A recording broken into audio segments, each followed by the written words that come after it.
नमस्कार साथियों।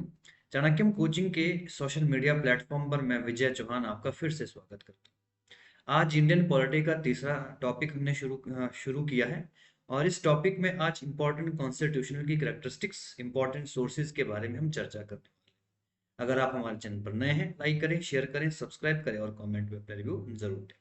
ठीक है। इस सीरीज में हम मेयरली जो इंडियन हिमाचल प्रदेश में जो पटवारी एग्जामिनेशंस हैं और इसके साथ साथ छोटे बड़े सभी एग्जामिनेशंस को कवर कर रहे हैं। ठीक है। तो चलिए शुरू करते हैं इंडियन पॉलिटी का तीसरा टॉपिक। ये सीरीज कंटिन्यू रहेगी, प्लेलिस्ट में आपको सारे के सारे वीडियोस देखने को मिलेंगे। ठीक है। तो चलिए शुरू करते हैं इंडियन कॉन्स्टिट्यूशन, भारतीय संविधान। ठीक है। और इंपॉर्टेंट बातें भारतीय संविधान के बारे में। ठीक है। जैसे कि हमने लास्ट टाइम भी पढ़ा था कि भारतीय संविधान के जो लेखक हैं, ठीक है, उनका नाम है प्रेम बिहारी नारायण रायजादा। मतलब इनको लेखन लेखन के लिए इनको प्रपोज किया गया था कि आपको, ठीक है, कॉन्स्टिट्यूशन को राइट करना है। ठीक है। दूसरा पॉइंट यहाँ पर आ रहा है ड्राफ्टिंग कमेटी। ड्राफ्टिंग कमेटी हमने पढ़ी थी लास्ट टाइम। ठीक है। ड्राफ्टिंग कमेटी एक इंपॉर्टेंट कमेटी थी जिसमें टोटल 7 मेंबर्स थे। ठीक है। जिसके अध्यक्ष डॉक्टर बी आर अम्बेडकर, इसके साथ साथ नंदलाल बोस, बी एन राव, अलादी कृष्णमा स्वामी अय्यर, के एम मुंशी और मोहम्मद सादुल्ला। ठीक है। इन जैसे इंपॉर्टेंट लोग इस कमेटी में शामिल थे। ठीक है। इन मेंबर्स को आपने ज्यादातर याद नहीं रखना है। ठीक है। केवल अध्यक्ष रखेंगे तो इससे भी आपका काम हो जाएगा। ठीक है। हिंदी संस्करण की बात करें, क्योंकि हमारा जो कॉन्स्टिट्यूशन है वो सबसे पहले अंग्रेजी में लिखा गया था, तो हिंदी संस्करण जो संस्करण लिखा गया था, ठीक है, वो बसंत कृष्ण वैद के द्वारा लिखा गया था। ये पॉइंट भी हमने लास्ट क्लास में देख लिया था। ठीक है। और उसके बाद हम बात करते हैं इंपॉर्टेंट अधिकारी, जिसमें आता है सचिव। ये भी हमने लास्ट टाइम डिस्कस किया था कि एच बी अय्यर, ठीक है, ये इसके कॉन्स्टिट्यूशन असेंबली के इंपॉर्टेंट सेक्रेटरी थे। और सौंदर्यकरण के लिए नंदलाल बोस ने इंपॉर्टेंट काम किया था। जो कॉन्स्टिट्यूशन में अलंकरण किया, उसका सौंदर्यकरण किया, उसके लिए नंदलाल बोस इंपॉर्टेंट अधिकारी अपॉइंट हुआ था। ठीक है। विश्व का सबसे लंबा और लिखित संविधान है। ठीक है। लॉन्गेस्ट रिटन कॉन्स्टिट्यूशन है भारत का। 26 जनवरी 1950 को लागू होता है। ठीक है। तो ये भी एक इंपॉर्टेंट कैरेक्टरिस्टिक हो जाती है। ठीक है। मूल संरचना, जब कॉन्स्टिट्यूशन हमारा फॉर्म हुआ, ठीक है, तो उस समय कॉन्स्टिट्यूशन में लगभग 22 पार्ट थे, 8 अनुसूचियां थी और 395 आर्टिकल थे। ठीक है। तो ये इंपॉर्टेंट है क्योंकि भारत का कॉन्स्टिट्यूशन क्या किया जाता है, समय समय पर अमेंड किया जाता है। तो एट प्रेजेंट आप जरूर नोट करें, 25 भाग हो चुके हैं, अनुसूचियां 12 हो चुकी हैं और आर्टिकल भी लगभग 448 से 468 हो चुके हैं। याद रखना, आपको कॉन्स्टिट्यूशन में 22 पार्ट देखने को मिलेंगे। ठीक है। 23वां पार्ट कॉन्स्टिट्यूशन में कोई है नहीं। ठीक है। मतलब कि जो बीच में, ठीक है, 4A जुड़ा, ठीक है, 9A जुड़ा, ठीक है, 9B जुड़ा, उनको मिलाकर, ठीक है, कितने पार्ट हो चुके हैं? ठीक है, 25 पार्ट हो चुके हैं। तो ये चीजें आपको याद रखनी होगी। क्लियर हो गया है। और आर्टिकल की बात करें तो आर्टिकल भी आपको 395 के बाद 396 नहीं मिलेगा। ठीक है। आर्टिकल भी जो बीच में ऐड हुए हैं, जैसे कि आपका 21A ऐड हुआ है। ठीक है। आपका आगे चलकर जो आपके directive principle of state policy है, उसमें कुछ आर्टिकल्स ऐड हुए हैं। ठीक है। आगे चलकर जो आपका फंडामेंटल ड्यूटीज है, उसमें कुछ आर्टिकल 51A आर्टिकल ऐड हुआ है। ठीक है। तो जो ये सारे आर्टिकल ऐड हुए हैं, ठीक है, इनको मिलाकर 468 आर्टिकल हो चुके हैं एट प्रेजेंट।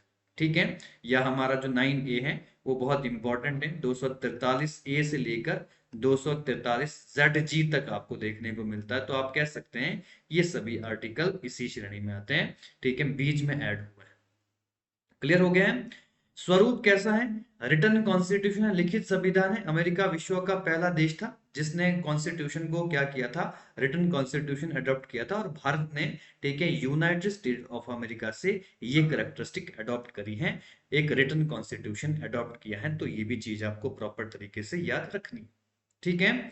और इसकी प्रकृति कैसे, इसका नेचर कैसा है? ना तो अधिक कठोर है, ना अधिक लचीला है, नीदर टू रिजिड और not to flexible.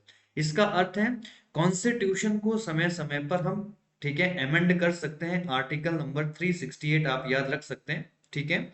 Article number 368 याद रख सकते हैं, जिसके तहत कॉन्स्टिट्यूशन को समय समय पर अमेंड किया जा सकता है।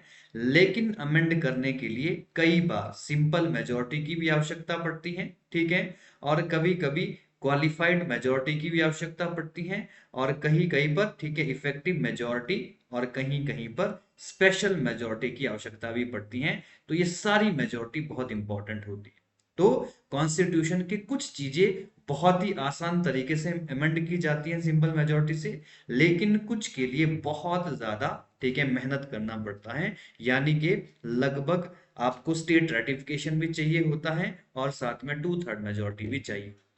तो कॉन्स्टिट्यूशन को इतना आसानी से भी अमेंड नहीं किया जा सकता, लेकिन कॉन्स्टिट्यूशन को अमेंड किया जा सकता है। ये क्या शो करता है? इसका नेचर शो करता है कि हमारा कॉन्स्टिट्यूशन, ठीक है, ना तो अधिक कठोर है, ना ही अधिक लचीला है।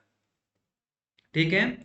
संशोधन की बात करें तो 368 के तहत संशोधन किए जाता है कॉन्स्टिट्यूशन में। लगभग 127 कॉन्स्टिट्यूशनल अमेंडमेंट बिल अभी तक आ चुके हैं, और 121 बार कॉन्स्टिट्यूशन को अमेंड किया जा चुका है। ठीक है। और पहला संशोधन, ठीक है, पहला संशोधन 1951 में किया गया था, पंडित नेहरू के कार्यकाल में। तो ये चीजें भी आपको प्रॉपर तरीके से समझनी है, लिखनी है। ये चीजें आपको काफी हेल्प करेगी। ठीक है। उसके बाद आता है सोर्सेज ऑफ कॉन्स्टिट्यूशन। ठीक है, बहुत इंपॉर्टेंट है। बहुत सारी चीजें, हमारा जो कॉन्स्टिट्यूशन है वो डिफरेंट डिफरेंट, जब हमारा कॉन्स्टिट्यूशन बना तो लगभग 64 देशों के संविधान को पढ़ा गया था। ठीक है। और वहां पर इंपॉर्टेंट बहुत सी चीजें शामिल कर दी गई। ठीक है। दो प्रकार के स्रोत हैं। सबसे पहले इंटरनल सोर्सेज, जिनको हम आंतरिक स्रोत बोलेंगे। आंतरिक स्रोत में लगभग एक ही आता है हमारा, ठीक है, वो है गवर्नमेंट ऑफ इंडिया 1935। ये भारत के अंदर 1935 में ही बन चुका था। इससे लगभग 2/3, कहीं कहीं पर लिखा जाता है 3/4, यानी कि 75% कॉन्स्टिट्यूशन यहीं से लिया गया है भारत का, यानी कि बन चुका था कॉन्स्टिट्यूशन, यहीं से ही चीजें कॉन्स्टिट्यूशन में शामिल कर गए। क्लियर हो गया है? तो इसमें भी देखेंगे हम 75%। कुछ इंपॉर्टेंट बातें हैं ऐसे, ये जो आपका गवर्नमेंट ऑफ इंडिया एक्ट 1935 था, इसमें लगभग 310 आर्टिकल थे। ठीक है। और 310 आर्टिकल से बहुत सी चीजें कॉन्स्टिट्यूशन में शामिल की गई, लेकिन मेन इंपॉर्टेंट चीजें जैसे कि संघीय व्यवस्था, फेडरल सिस्टम, ठीक है, ये आपको नोट याद रखना है। ठीक है। राज्यपाल का पद, ऑफिस ऑफ गवर्नर, की राज्य के अंदर एक राज्यपाल होता है। जुडिशरी, भारत की जो जुडिशरी सिस्टम है, न्यायपालिका है। और पब्लिक सर्विस कमीशन है।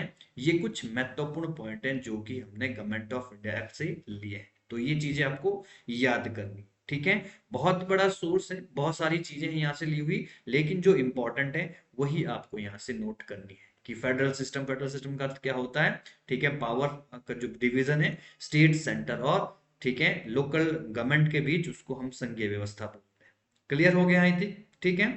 बाहरी स्रोत की बात करते हैं तो ब्रिटेन की बात आती है। ठीक है। ब्रिटेन जो कि इंपॉर्टेंट, जिसने रूल किया है भारत के ऊपर, तो वहां से बहुत सारी चीजें लाई हैं। जैसे कि नंबर एक, पार्लियामेंट्री सिस्टम ऑफ गवर्नमेंट, यानी कि भारत के अंदर दो हाउस होंगे, एक लोकसभा होगा, एक Rajya Sabha.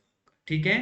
Parliamentary system of government होगा, और यही इसके साथ साथ एक प्रेसिडेंट भी इसका पार्ट होता है। ठीक है। तो इसकी चर्चा हम आगे करेंगे। नंबर दो, रूल ऑफ लॉ, विधि का शासन। जो भारत के अंदर चलता है वो कानून का शासन चलता है। आर्टिकल नंबर 14 जब हम पढ़ेंगे तो यहां पर समझेंगे कि रूल ऑफ लॉ का मतलब क्या होता है। Bicameral legislature, again Lok Sabha Rajya Sabha, दो houses, lower house upper house, कहां से ले रखा हमने?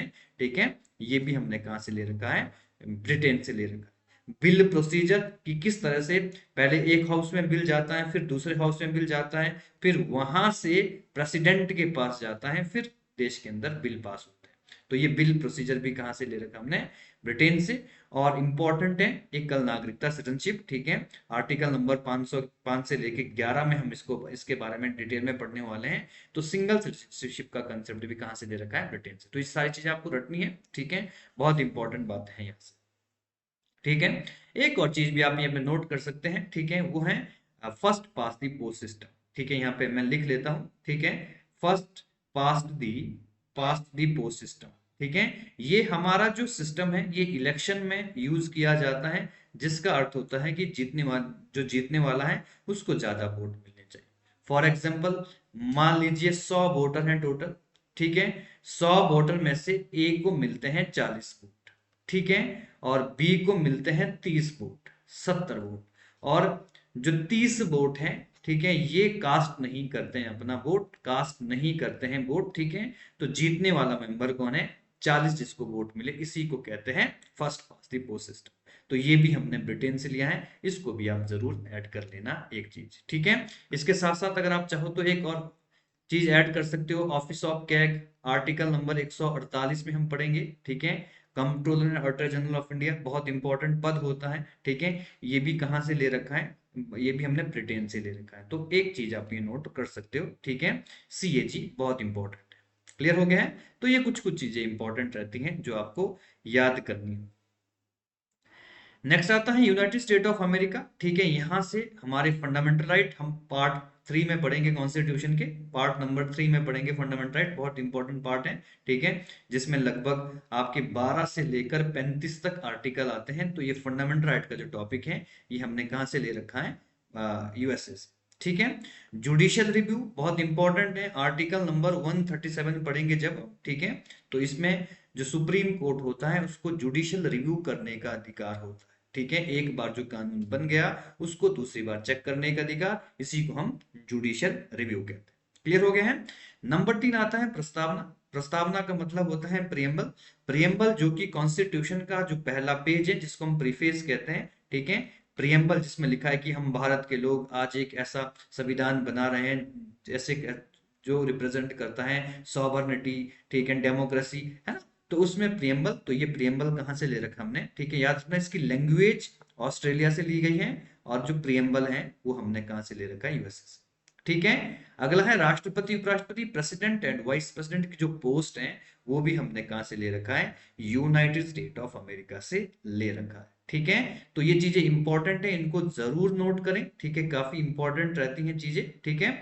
और एक चीज आप यहाँ पे और भी नोट कर सकते हो अगर आप चाहो तो, वो है रिटर्न कॉन्स्टिट्यूशन। मैं पहले ही बता चुका हूं, ठीक है। संविधान, लिखित संविधान की परिभाषा कहां से ले रखी है, यूनाइटेड स्टेट ऑफ अमेरिका से, ठीक है। और एक और आप यहां से ये भी नोट कर सकते हो, ठीक है, वो है इंडिपेंडेंट जुडिशरी। इंडिपेंडेंट जुडिशरी, ठीक है, इंडिपेंडेंट जुडिशरी का जो टॉपिक है वो भी कहां से ले रखा है कि इंडिपेंडेंट जुडिशरी होगी, न्यायपालिका स्वतंत्र होगी। इसके बारे में जब हम आर्टिकल नंबर 50 पढ़ेंगे, ठीक है, आर्टिकल नंबर 50 में लिखा हुआ है कि जो जुडिशरी होगी वो लेजिस्लेचर से बिल्कुल अलग होगी। क्लियर हो गया है। तो ये चीजें आपको प्रॉपर तरीके से नोट करना होगा, ठीक है। क्लियर हो गया है। नेक्स्ट आता है कनाडा। कनाडा से क्या क्या चीजें ले रखी हैं, गवर्नर अपॉइंटेड बाय सेंटर, राज्यपाल की जो नियुक्ति होती है वो केंद्र के द्वारा होती है, और एडवाइजरी जुडिक्शन, ठीक है। एडवाइजरी जुडिक्शन कहां पर, जब हम पढ़ेंगे आर्टिकल नंबर 143, ठीक है, कॉन्स्टिट्यूशन का, ठीक है। तो यहां पर आता है हमारा एडवाइजरी जुडिक्शन। एडवाइजरी जुडिक्शन का मतलब होता है जब भी देश में इस प्रकार की कोई परिस्थिति बनती है, ठीक है, इस प्रकार की कोई परिस्थिति बनती है कि जब, ठीक है, कोई लॉ हमको पता नहीं चल रहा है, ठीक है, तो हम क्या करते हैं, यानी कि राष्ट्रपति क्या करता है, सुप्रीम कोर्ट की सलाह ले सकता है, इसको बोलते हैं एडवाइजरी जुडिक्शन, ठीक है। बहुत इंपॉर्टेंट है, तो इसकी बात हम बाद में कर लेंगे जब हम जुडिशरी पढ़ें। चौथा इंपॉर्टेंट सोर्स है आयरलैंड। आयरलैंड से क्या ले रखे हमने, डायरेक्टिव प्रिंसिपल, इसको DPSP बोलते हैं, directive principle of state policy, ठीक है। इसने खुद स्पेन से लिए हैं आयरलैंड ने, और हमने आयरलैंड से लिए हैं, ठीक है। भाग 4 पढ़ेंगे जब हम कॉन्स्टिट्यूशन का, तो वहां पर आर्टिकल नंबर 36 से लेकर 51 में आपको directive principle of state policy देखने को मिलेगी, ठीक है। राज्यसभा, राज्यसभा में 12 सदस्यों का मनोनयन, ठीक है। प्रेसिडेंट के पास पावर होती है, ठीक है। राज्यसभा में कुल कुल मिलाकर 245 मेंबर होते हैं, जिसमें से 12 मेंबर, ठीक है, नॉमिनेटेड मेंबर होते हैं, और ये मेंबर, ठीक है, आर्टिकल नंबर 80 के क्लॉज नंबर 3 के तहत प्रेसिडेंट नॉमिनेट करता है, ठीक है। और ये कहां से होने चाहिए, ठीक है, जो लिटरेचर से इंपॉर्टेंट रोल रखते हो, ठीक है, साइंस से रखते हो, सोशल साइंस से रखते हो, ठीक है, या फिर आपका साहित्य जगत हो गया, ठीक है। और एक ए से भी हम पढ़ सकते हैं इसमें, आर्ट, कला से, ठीक है। तो यही चीज याद रखनी है यार, इसको आप CLASS ऐसे लिख सकते हो। तो सी नहीं होगा यहाँ पर, लिटरेचर हो गया, आर्ट हो गया, ठीक है, साइंस हो गया और सोशल साइंस हो गया। यहां से आप क्या कर सकते हैं, या राष्ट्रपति क्या करता है, 12 लोगों को नॉमिनेट करता है राज्यसभा के। क्लियर हो गया है। और दक्षिण अफ्रीका, दक्षिण अफ्रीका से हमने आर्टिकल नंबर 368 लिया है, यानी कि कॉन्स्टिट्यूशन को अमेंड करने की जो प्रक्रिया है वो हमने साउथ अफ्रीका से ले रखी, ठीक है। फ्रांस की क्रांति, फ्रांस की क्रांति से हमने 3 शब्द लिए, लिबर्टी, इक्वलिटी एंड फ्रेटर्निटी। ठीक है, इसको जरूर करें। ठीक है, बहुत इंपॉर्टेंट है। एकता, ठीक है, सॉरी, स्वतंत्रता, समानता, ये बंधुत्व ना होकर मुझे लगता है एकता होना चाहिए। ठीक है, यूनिटी होना चाहिए। ठीक है, यूनिटी होना चाहिए। तो ये चीजें भी आपको प्रॉपर तरीके से याद करनी। ठीक है। ऑस्ट्रेलिया, ऑस्ट्रेलिया से क्या ले रखा हमने? ठीक है, संवर्ती सूची, कॉन्करेंट लिस्ट, इसके बारे में हम जब कॉन्स्टिट्यूशन का शेड्यूल नंबर 7 पढ़ेंगे तो वहां पर चर्चा करेंगे। प्रस्तावना की भाषा मैं आपको पहले ही बता चुका हूं। और संयुक्त अधिवेशन, जॉइंट सिटिंग, ठीक है, आर्टिकल नंबर 108 में एक इंपॉर्टेंट सेशन होता है जहां लोकसभा और राज्यसभा के इकट्ठे बैठते हैं लोग। ठीक है, एक ही जगह पर बुलाया जाता है, इसको बोलते हैं जॉइंट सेशन। और ये कब होता है? जब, ठीक है, किसी भी बिल पर बहुत ज्यादा डिस्प्यूट होता है दोनों हाउस के बीच में, तब प्रेसिडेंट इसको कॉल करता है। इसके बारे में भी हम आगे चर्चा करेंगे।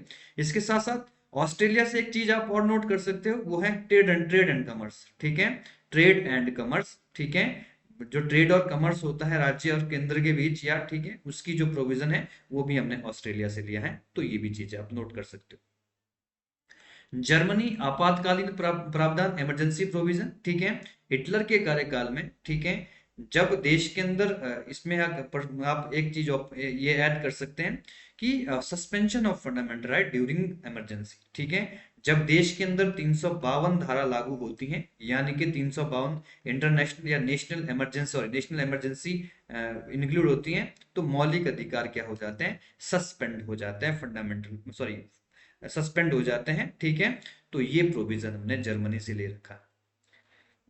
ठीक है, यूएसएसआर एक इंपॉर्टेंट नेशन रहा उस समय। ठीक है, आज के टाइम में रशिया के नाम से जाना जाता है। यहां से हमने सोशल जस्टिस, इकोनॉमिक जस्टिस और पॉलिटिकल जस्टिस। ठीक है, जस्टिस 3 प्रकार का होता है। ठीक है, जस्टिस 3 प्रकार का होता है। ठीक है, आर्थिक, आर्थिक, ठीक है, सामाजिक, और तीसरा होता है हमारा, ठीक है, राजनैतिक। ये तीनों शब्द हमने, ठीक है, कहां से लिए हैं? रूस की क्रांति से लिए हुए हैं। ठीक है, 1917 जो रूस की क्रांति हुई, वहां से हमने लिए। ठीक है, फंडामेंटल ड्यूटीज, इसके बारे में पढ़ेंगे। पार्ट नंबर, कॉन्स्टिट्यूशन का पार्ट नंबर 4A है। ठीक है, 4A है, और आर्टिकल नंबर आता है 51A। ठीक है, तो यहां पर हम प्रॉपर तरीके से ये चीजें डिस्कस करने वाले हैं। ठीक है, फंडामेंटल ड्यूटीज, ये पहले नहीं था कॉन्स्टिट्यूशन में। और 5 ईयर प्लान, ये कॉन्स्टिट्यूशन का पार्ट नहीं है, लेकिन इसकी अवधारणा भी हमने यूनाइटेड स्टेट ऑफ अमेरिका से ही ली है, सॉरी, यूएसएसआर से ही ली है। क्लियर हो गया है? तो पार्ट्स ऑफ इंडियन कॉन्स्टिट्यूशन, ठीक है, या major characteristic of Indian constitution, भारतीय संविधान की प्रमुख विशेषता क्या क्या है? Number 1, administrative balance of flexibility and inflexibility, लचीलापन एवं कठोरता का संतुलन। ठीक है, जैसे कि यहाँ पर चीजें लिखी गई हैं, आप इसको प्रॉपर तरीके से, ठीक है, प्रॉपर तरीके से नोट कर सकते हैं कि भारतीय संविधान ना तो कठोर है, मैं पहले ही बता चुका हूं, ना पूर्णतः लचीला है, क्योंकि कुछ प्रावधान साधारण बहुमत से भी बदले जा सकते हैं, लेकिन कुछ के लिए विशेष बहुमत एवं राज्य की सहमति की आवश्यकता होती है।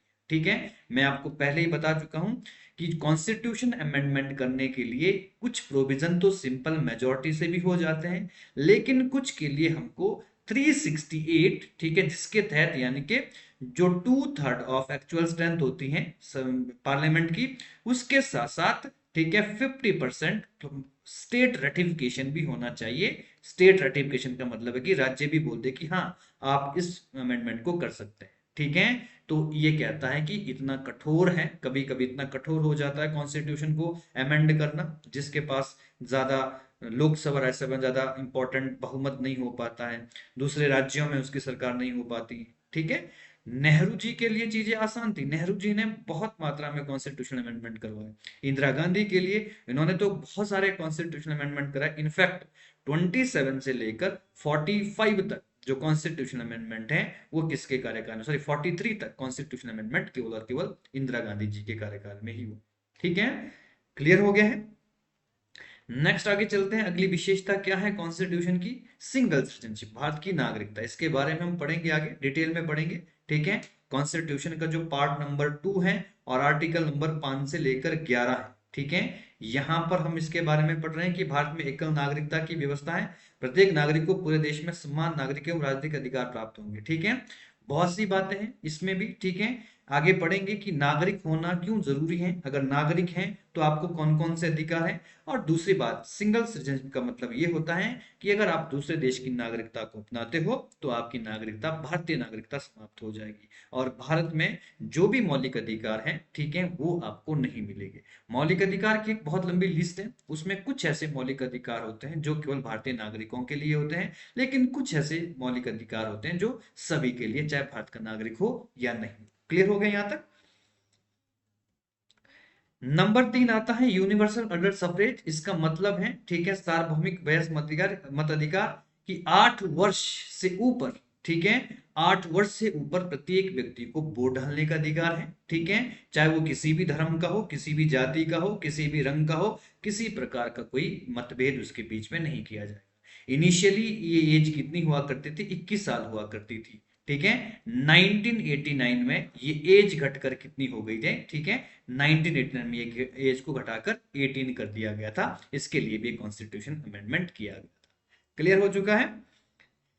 अगला पॉइंट आता है इंडिपेंडेंट एंड फेयर जुडिशरी। जैसे कि हमने पहले डिस्कस किया, इंडिपेंडेंट जुडिशरी का जो कंसेप्ट है हमने यूनाइटेड स्टेट ऑफ अमेरिका से ले रखा है, ठीक है। भारतीय न्यायपालिका स्वतंत्र और निष्पक्ष तथा संविधान एवं नागरिकों के मौलिक अधिकारों की रक्षा करती है, ठीक है। तो बहुत इंपॉर्टेंट बात है, ठीक है। आर्टिकल नंबर 50 भी कहता है कि जो हमारी जुडिशरी है वो लेजिस्लेचर से बिल्कुल सेपरेट होनी चाहिए। कोई इसके ऊपर इसका कोई कंट्रोल नहीं होना चाहिए, इसका इसके ऊपर कोई कंट्रोल नहीं होना चाहिए, ठीक है। ये इसके लिए लॉ जरूर बना सकता है, लेकिन वो जुडिशरी क्या करती है? लॉ को चेक कर सकती है। भारतीय संविधान के जो पिलर हैं, ठीक है, उसके तहत सबसे इंपॉर्टेंट जो 3 पिलर्स मान सकते हैं। नंबर 1 आता है हमारा, ठीक है, लेजिस्लेचर, ठीक है, जिसे कानून बनाने का कार्य दिया जाता है। नंबर 2 होता है हमारा एग्जीक्यूटिव, यानी कि जो उस कानून को लागू करता है। और नंबर 3 होता है जुडिशरी, ठीक है, इसको बोलते हैं आपका विधान पालिका, कार्यपालिका और न्यायपालिका। तो ये 3 पिलर्स माने जाते हैं इंडियन कॉन्स्टिट्यूशन के, बहुत इंपॉर्टेंट, ठीक है। तो जुडिशरी कैसी रहेगी? इंडिपेंडेंट रहेगी, ठीक है। सबसे ऊपर सुप्रीम कोर्ट होगा, सुप्रीम कोर्ट के नीचे प्रत्येक राज्यों में हाई कोर्ट होंगे, और उसके बाद सबऑर्डिनेट यानी कि 3 टियर सिस्टम चलता है हमारी जुडिशरी के अंदर, ठीक है। क्लियर होता है? ठीक है, इसके बारे में हम जब जुडिशरी पढ़ेंगे तो प्रॉपर तरीके से डिस्कस कर लेंगे, ठीक है। प्रॉपर तरीके से आई थिंक आप लोग समझ रहे हैं। नेक्स्ट आता है coordination between parliamentary supremacy and judicial supremacy, ठीक है। संसदीय न्यायिक सर्वोच्चता का समन्वय। भारतीय संविधान संसद को सर्वोच्च और न्यायिक पुनर्वलोकन के बीच संतुलन स्थापित करता है, जिससे शक्ति का दुरुपयोग ना हो, ठीक है। इसका क्या मतलब है? कोऑर्डिनेशन है किसके बीच? सुप्रीम कोर्ट के बीच और किसके बीच में? पार्लियामेंट के बीच एक कोऑर्डिनेशन बना रहता है। यानी कि ना तो सुप्रीम कोर्ट देश में हाईएस्ट है, ना ही पार्लियामेंट है। जहां सुप्रीम कोर्ट इसके बनाए कानून को चेक कर सकता है, वहीं पार्लियामेंट सुप्रीम कोर्ट के लिए भी कानून बना सकता है, ठीक है। यानी कि एक दूसरे के ऊपर डिपेंडेंट है। तो अगर हम बात करें कि भारत में कौन सुप्रीम है? सुप्रीम कोर्ट सुप्रीम है? नहीं। पार्लियामेंट सुप्रीम है? नहीं। तो आप क्या बोलोगे? संविधान सुप्रीम है, ठीक है। सुप्रीमेसी ऑफ कॉन्स्टिट्यूशन भारत के अंदर देखी जाती है, और ये सुप्रीमेसी हमने यूनाइटेड स्टेट ऑफ अमेरिका से ली है। तो इसको भी प्रॉपर तरीके से आप नोट कर लेना, ठीक है। और सुप्रीम कोर्ट को क्या कहते हैं? गार्डियन ऑफ कॉन्स्टिट्यूशन कहते हैं, यानी कि जो संविधान है उसका, ठीक है, रखवाला कहते हैं, ठीक है। खासकर मौलिक अधिकारों का, ठीक है, मौलिक अधिकारों का रखवाला माना जाता है। अगर मौलिक अधिकारों के साथ किसी भी प्रकार की छेड़छाड़ होती है तो सुप्रीम कोर्ट के पास ये अधिकार है कि वो उन कानूनों को समाप्त कर सकता है। इसके बारे में हम जब मौलिक अधिकार पढ़ेंगे तो प्रॉपर तरीके से वहां पर चीजों को समझेंगे।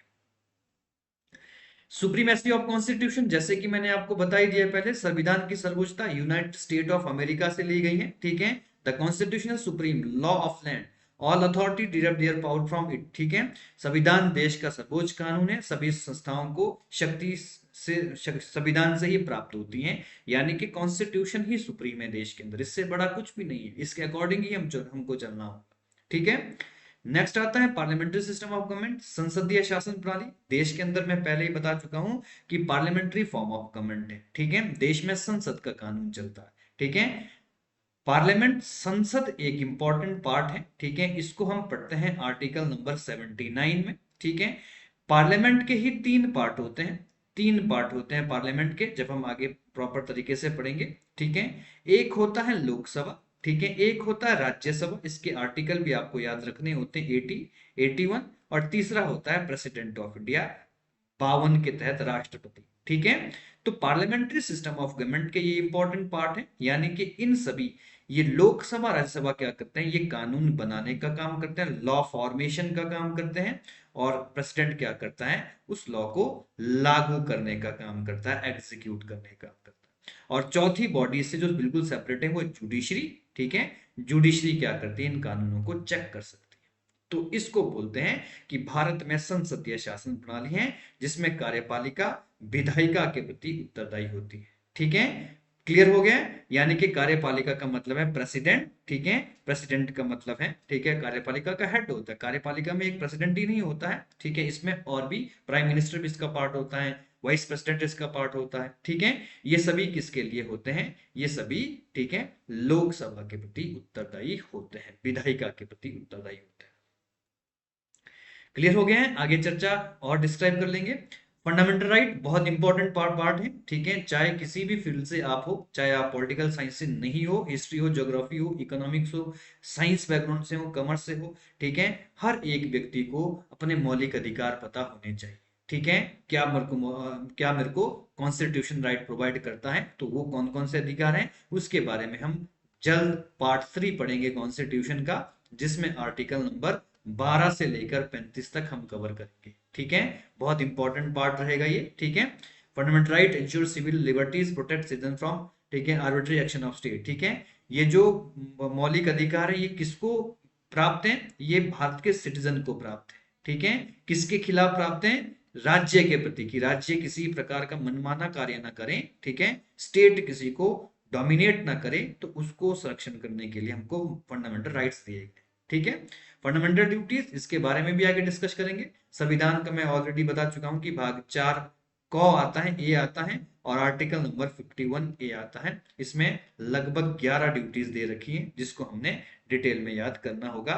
ये भी हमारा एक कर्तव्य है, ये भी हमारी एक ड्यूटी है, कि जब हम अपने फंडामेंटल राइट्स को समझते हैं, तो हमको अपने ड्यूटीज भी पता होनी चाहिए, तभी एक सशक्त नागरिक आप समाज के कहलाते हैं, बनते हैं। Directive principle of state policy, इसके बारे में डिटेल में डिस्कस करेंगे। ठीक है। आर्टिकल नंबर 36 से लेकर 51 तक इसमें सारी चीजें मिलेगी। ठीक है। Directive principle of state policy क्या है, ये एक ड्यूटी है। किसकी ड्यूटी है, जिस प्रकार से हमारे कुछ ड्यूटीज हैं, हमारी ड्यूटी है सरकार के प्रति या राज्य के प्रति, उसी तरह राज्य की भी कुछ कर्तव्य हैं। ठीक है। नागरिकों के प्रति, कि हॉस्पिटल बनाएं, सड़कें बनाएं, प्रॉपर तरीके से पुल बनाएं, शिक्षा दें, तो उन्हीं को, जो सभी ड्यूटी होती है स्टेट की, उन्हीं को हम directive principle of state policy कहते हैं। ठीक है। जो कि किसके लिए, समाज के कल्याण के लिए मार्गदर्शन प्रदान करते हैं। ठीक है। तो ये भी चीजें इंपॉर्टेंट है। 3 टियर गवर्नमेंट, ठीक है, India has 3 tier government, union, state and local government. बहुत इंपॉर्टेंट पार्ट है। भारत के अंदर विकेंद्रीयकरण बोलते हैं इसको, डिसेंट्रलाइजेशन की पॉलिसी अपनाई गई है, जिसके तहत सबसे बड़ी बॉडी सेंटर में बैठती है, जिसको हम यूनियन बोलते हैं, सेंट्रल गवर्नमेंट बोलती हैं। आगे डिवाइड रहती है स्टेट के अंदर। ठीक है। स्टेट में, यानी कि स्टेट की अपनी गवर्नमेंट होती है। ठीक है। और आगे होती है लोकल गवर्नमेंट, जिसमें हमारी, ठीक है, 2 प्रकार की बॉडीज होती हैं। एक होती है अर्बन बॉडीज, एक होती है रूरल बॉडीज। अर्बन बॉडीज में आपके नगर निगम आते हैं। ठीक है। आपके म्यूनसिपैलिटीज आती हैं, नगर पंचायत आती है, आगे डिस्कस करेंगे। और यहीं पर हमारी ग्राम पंचायत, जिला परिषद आदि जैसी चीजें आती हैं। तो इस तरह से हमारा डिसेंट्रलाइजेशन कहलाता है। ठीक है। तो इसको बोलते हैं 3 टियर गवर्नमेंट, भारत के अंदर देखी जाती है। इसके बारे में भी हम चर्चा करेंगे। तो ये भी हमारे कॉन्स्टिट्यूशन की एक विशेषता है।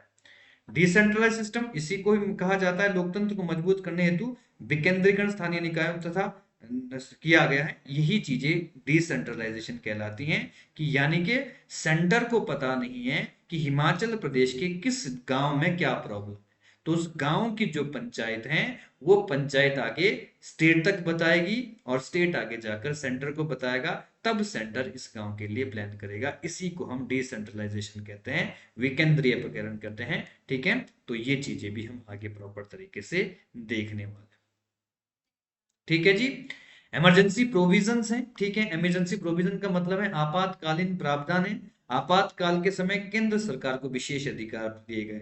इमरजेंसी की बात करेंगे तो आर्टिकल नंबर 352, जिसको हम नेशनल इमरजेंसी बोलते हैं, आगे इसके बारे में पढ़ेंगे। ठीक है। सॉरी, नेशनल इमरजेंसी बोलते हैं।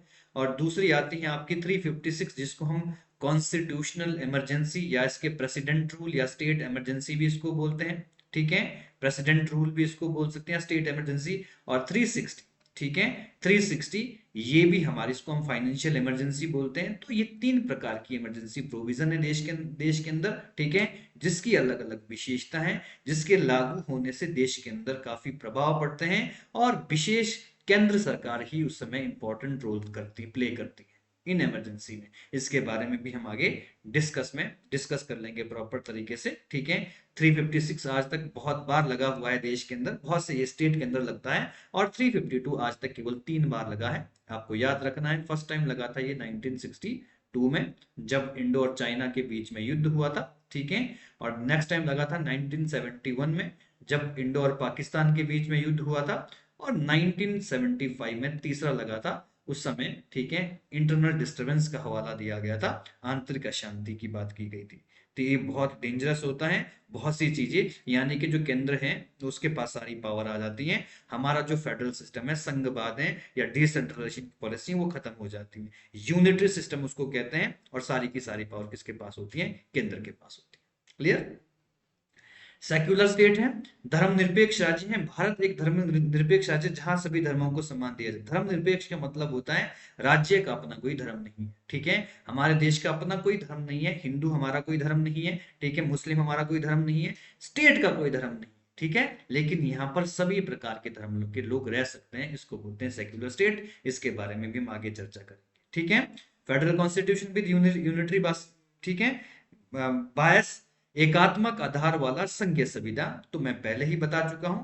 भारतीय संविधान संरचना की जो जो व्यवस्था है वो कैसी है? संघीय व्यवस्था। इसको बोलते हैं हम क्वासी फेडरल सिस्टम, ठीक है, क्वासी फेडरल सिस्टम है भारतीय। हमने कनाडा से ले रखी है विशेषता, इसको भी आप प्रॉपर तरीके से यहाँ पे नोट कर लेना।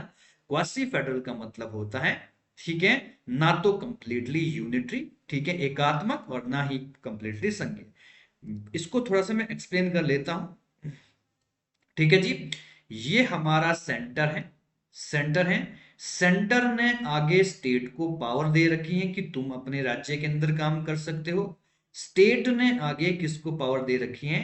लोकल सेल्फ गवर्नमेंट को पावर दे रखी है कि तुम काम कर सकते हो, तुमको कुछ अधिकार, कुछ सब्जेक्ट दिए जाएंगे, ठीक है।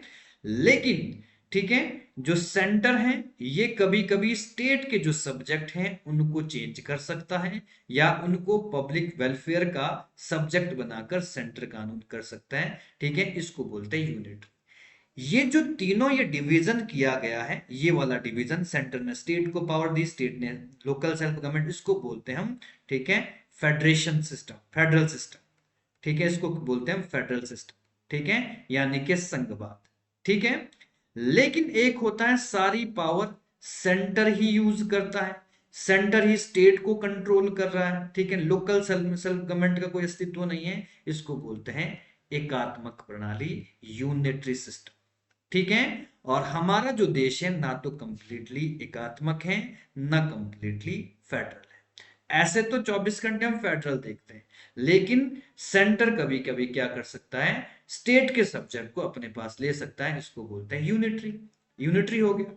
और कभी कभी जब देश के अंदर 352 लगती हैं, 352 लगती हैं, तो सारी पावर सेंटर यूज करता है। और जब देश के अंदर 356 लगता है कहीं पर, ठीक है, तो उस समय भी उस स्टेट की सारी पावर सेंटर के पास आ जाती है। तो इसको बोलते हैं क्वासी फेडरल सिस्टम, यानी कि, ठीक है, अर्ध संघवाद इसको बोलते हैं। तो भारत कंप्लीटली संघवाद नहीं है, ठीक है, कंप्लीटली संघवाद नहीं है, अर्ध संघवाद को फॉलो करता है। तो इसको बोलते हैं फेडरल कॉन्स्टिट्यूशन विद यूनिटरी बायस, ठीक है।